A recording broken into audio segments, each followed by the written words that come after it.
Rumpelstiltskin. In a village, in a small country, there lived a girl named Lisa. Lisa lived with her father and mother, who were very proud of her. Lisa was baking in her cottage one day when... Lisa, you've baked so many lovely things. They are fit for a king. I will tell the king how clever you are when he comes to the village. Suddenly, there was a loud cheering outside. Lisa looked out of the window. Oh, look! The king is at our gate. I smell apple pie. The king enters the cottage and tries a slice of pie. It's the best I've ever tasted. Who baked this? My daughter Lisa. She's the cleverest girl. She can bake the tastiest pies, weave the most wonderful cloth, and spin the finest thread. She can do anything. You can even ask her to spin straw into gold. Oh no, Your Majesty, I can't do that. I'm sure you can if you try. Well, since my kingdom isn't rich, I'll take you back to the palace and you can spin the straw into gold. If you can't, I'll cut off your head. Lisa began to cry, and her parents were worried. There's nothing to be afraid of if you're telling the truth. But if not... The king took Lisa to the palace. He left her in a room in a high tower. In the room, there was a spinning wheel and a huge pile of straw. I cannot do this. Oh dear, the king will cut off my head. Suddenly, there was a scratching sound, and a strange little man with a long pointed nose entered the room through the window. Why are you so sad?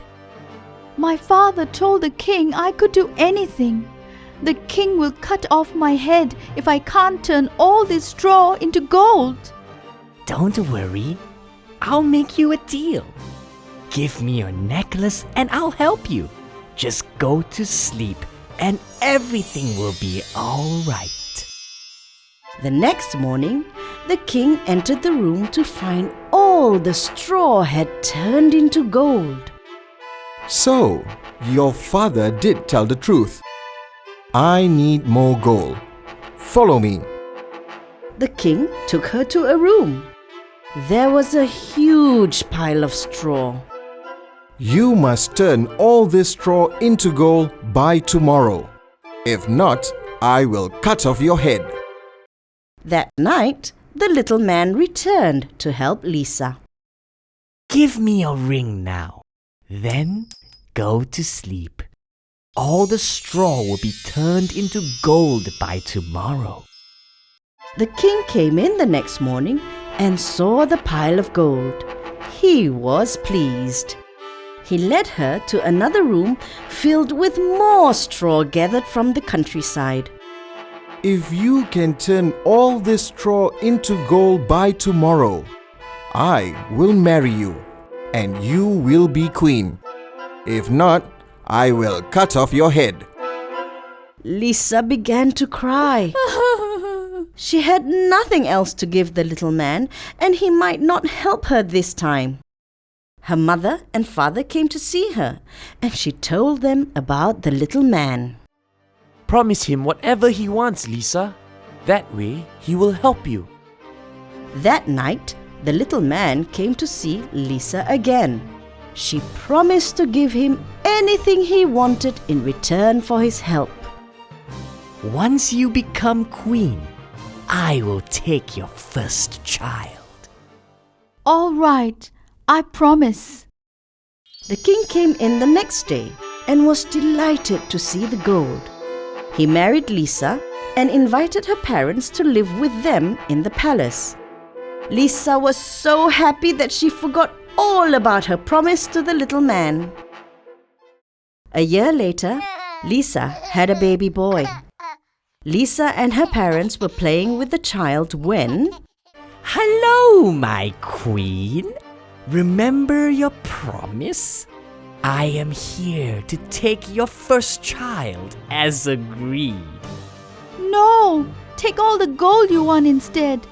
Please, don't take my child. I have enough gold, but I will do you a deal. I will give you 3 days to guess my name. You can have 3 guesses each day. If you succeed, you can keep your child. If not, I will take him. Is your name John? Samuel? Mark? But none of those guesses were right. The little man laughed and went away. The next day, he returned for the next 3 guesses. Is your name William? Is it Jonathan? It must be something strange, like Marmaduke. They are all wrong. You only have 3 more guesses for tomorrow. What do we do now? Your father and I will follow him. He couldn't have gone far. Lisa's parents followed the little man into the woods and saw him dancing round a small fire. They heard him singing. I have no wife and no kids, but soon I can smile, for tomorrow I'll have the king's only child. I use deals and riddles to make sure I win. No one knows my name. It's Rumpelstiltskin. The next day, Make your guesses, my queen. Is it Jason? Or Oliver? the little man laughed and reached out for the baby. No! It's Rumpelstiltskin. That cannot be. You cheated. You cheated. Go away, Rumpelstiltskin, and never come back. Rumpelstiltskin got angry. He stamped so hard on the floor that his foot went right through it. Then he disappeared in a puff of smoke. My child is safe. I cannot thank you enough, Mother, Father. Don't thank us, Lisa. You wouldn't have been in this mess if it weren't for us. We've learnt our lesson. We'll never show off again, even if we have the best daughter and grandson in the world.